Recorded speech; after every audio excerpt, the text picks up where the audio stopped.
court cam archives is shocking.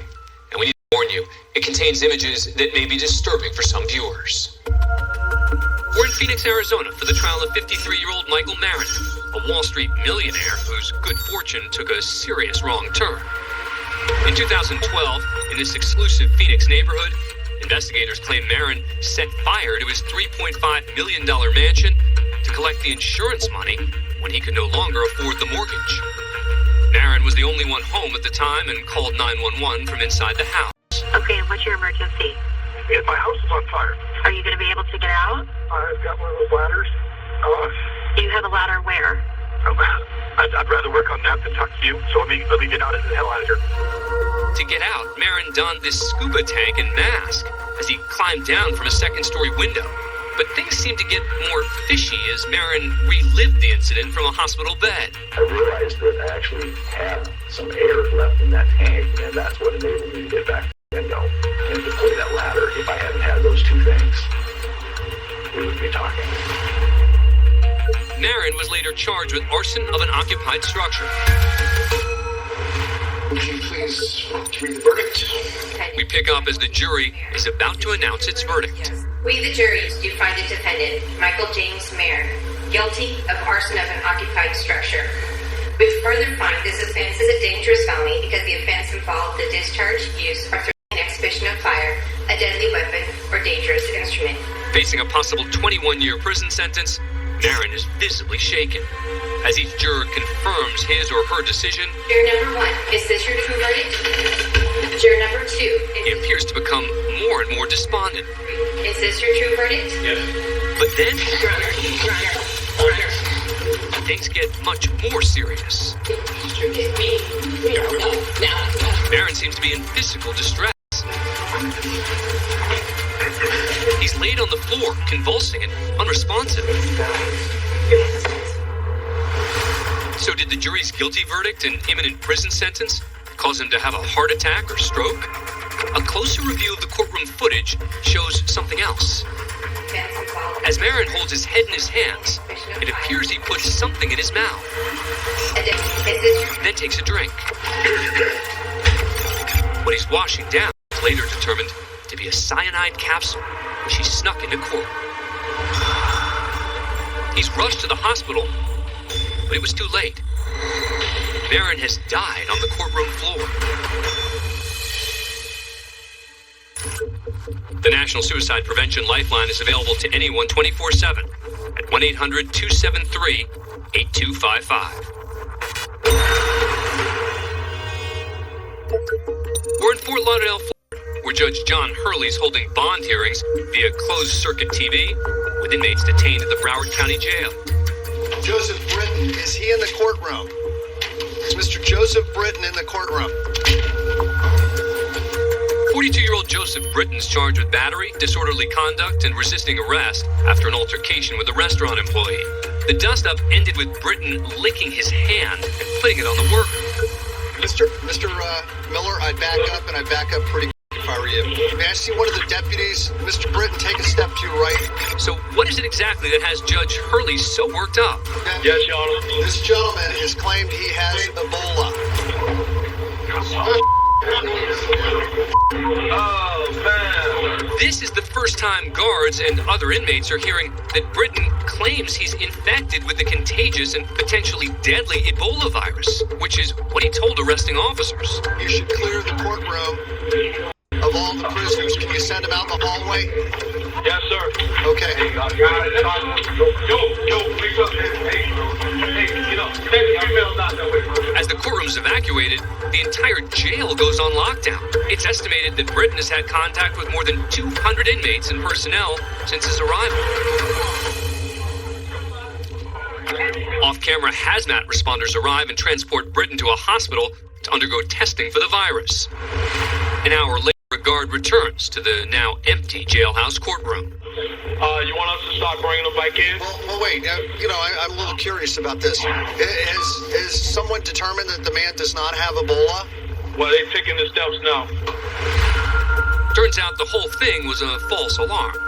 Britton's test results come back negative, and he claims he never told the arresting officers he was infected with the virus. The confusing episode doesn't result in any additional charges, and Britton is released the next day on a $1,000 bond. This is one of the most egregious cases I've ever had. When you shoot and murder the woman that brought you into this world and your sister.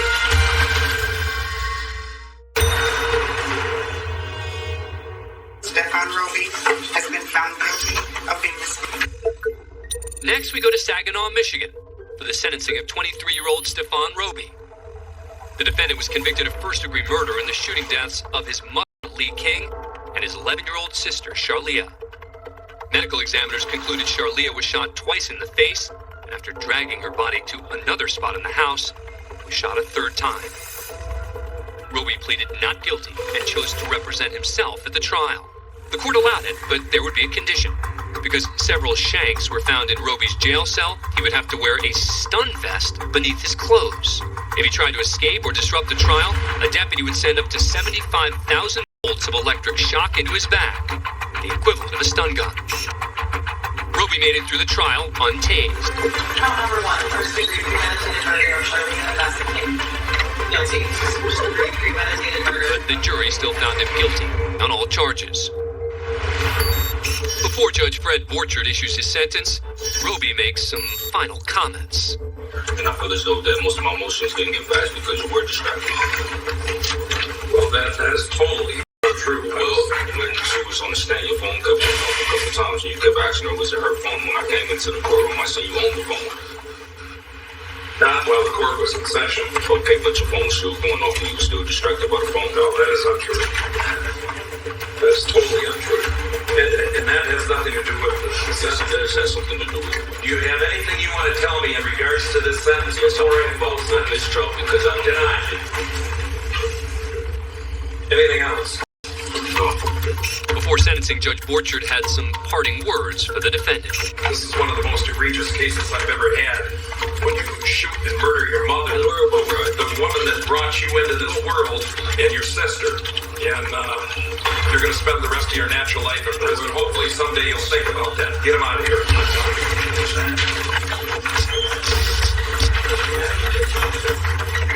Stefan Roby was sentenced to life without the possibility of parole.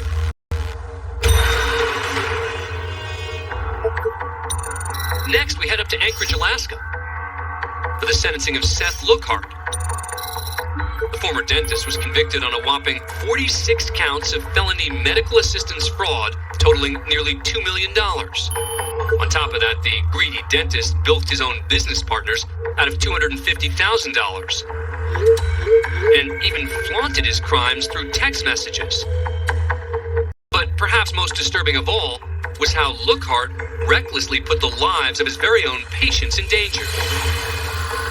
That's Lookhart extracting a tooth from a sedated patient while riding a hoverboard with his patients.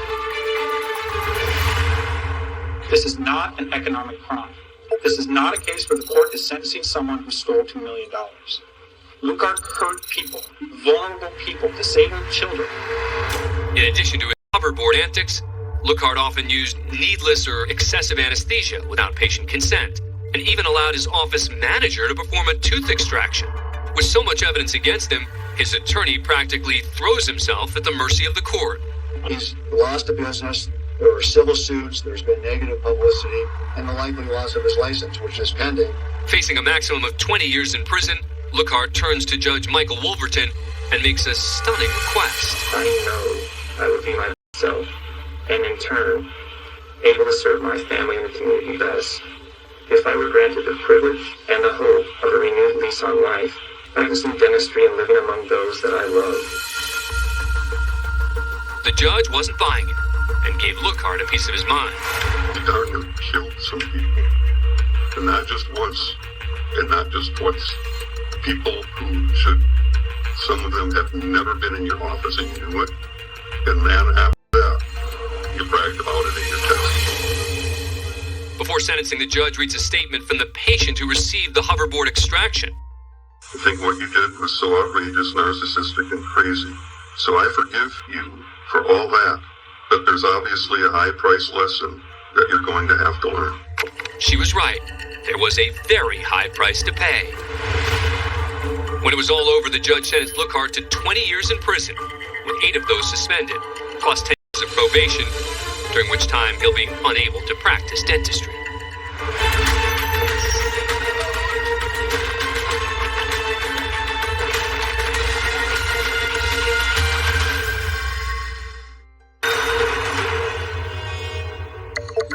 Next, we head to Arizona's Maricopa County Superior Court.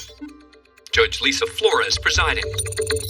Okay. Ms. Cushion, anything to say on behalf of your client? I certainly do, Judge. I think it's absolutely officers that we should send Mr. Lozano to prison for consecutive term based on the facts of this case. Defense attorney Joanne Cuccia is arguing on behalf of her client, Antonio Lozano. But keep your eye on this guy, Court Deputy Adam Stoddard. Based on the facts of this case, making the circumstances not very. Something from across the room has caught Stoddard's eye. He casually makes his way to the defense table. He begins reading paperwork that belongs to Cuccia. The defendant gives Stoddard a quick glance. The deputy continues reading. Typically, a defense attorney's documents are considered privileged and protected. At Stoddard's urging, moved a sheet from the defense attorney's case file. Again, Lozano looks over, probably realizing this is unusual. Just as Cuccia turns around, Campillo walks away with the document. But reassured by Stoddard, Cuccia resumes her argument. Mr. Lozano, although he has Only when Lozano speaks up does attorney Cuccia realize one of her documents has been taken. Adam, could you come for a second? I don't know what's going on, Judge. All I know is the deputy just took something from the podium. I think we need to recall this. Let's just put this on the record. Go back to the podium. Cuccia is not happy with the situation and wants some answers. Just, may I just say this? They just took any materials from my podium. I want to know what they are. Excuse me, I don't mean to disrespect the first time in 10 years of practicing law that this never happened to me. I want to know what they took, why they took it, and what's going on. So, did you say you took something off of the council table, Deputy? I just want to know what's happening. That's all I'm trying to figure out. According to Stoddard, he noticed a handwritten letter sticking out of the defense folder. When he read it, he says he saw the words, "going to steal" and "money." Thinking there could be a security breach, he told Campillo to make a photocopy. All my materials, any kind of legal file, or work product, and not being accused of any kind of wrongdoing. I want to know exactly what person was taking, why was taking that information. Ms. Kuchar, I think you should just take a deep breath and calm down. I do want to just say for the record that the deputies in my courtroom are responsible for courtroom security. And they have quite a lot of leeway to do what they think is necessary in this situation. A later investigation finds Stoddard in contempt of court for violating Cuccia's attorney-client privilege. Stoddard's ordered to publicly apologize to Cuccia, but the deputy refuses and instead goes to jail for 10 days. After appealing, Stoddard gets to keep his job, but the contempt ruling is upheld.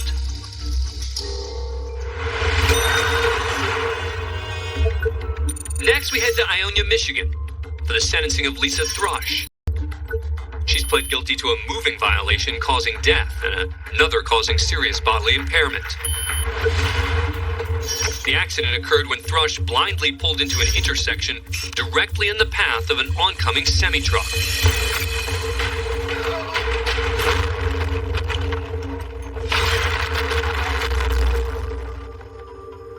The semi tried to avoid the collision, and in doing so hit a second vehicle, instantly killing the driver, 32-year-old father and husband, Tony Nunez. While the semi-driver was unhurt, and afterwards she took full responsibility for the crash. I just want to say how sorry I am. I wish I could change things, but I can't. Before the judge makes his decision, Nunez's wife addresses the court. He was not only my husband, but he was my best friend. He was my caretaker. She then turns to speak directly to the defendant. I forgive you. I forgive you. We know that you did not intend for any of this to happen. Nunez's compassion goes beyond words.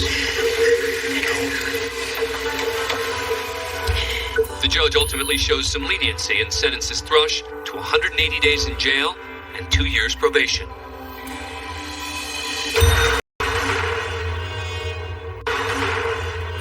Next, to the Rock Hill, South Carolina office of Municipal Court Judge Jay Long. It's the day after Christmas, and this white-bearded judge has but one bond hearing upon his docket. She is charged with breach of trust for fraudulent intent. 'Twas the night before, when 24-year-old Shaska Dye was arrested after allegedly stealing 3 iPads from the store where she works. If she were not an employee at Walmart, we charge her with shoplifting. But since she's an employee, she's charged with taking merchandise and not paying for the merchandise, leaving the store with it. With her mother Brenda standing beside her, Judge Long lays out the severity of the charges. Since this is the 3rd time she's been arrested for a similar trial, she's been arrested twice. This is the 3rd time.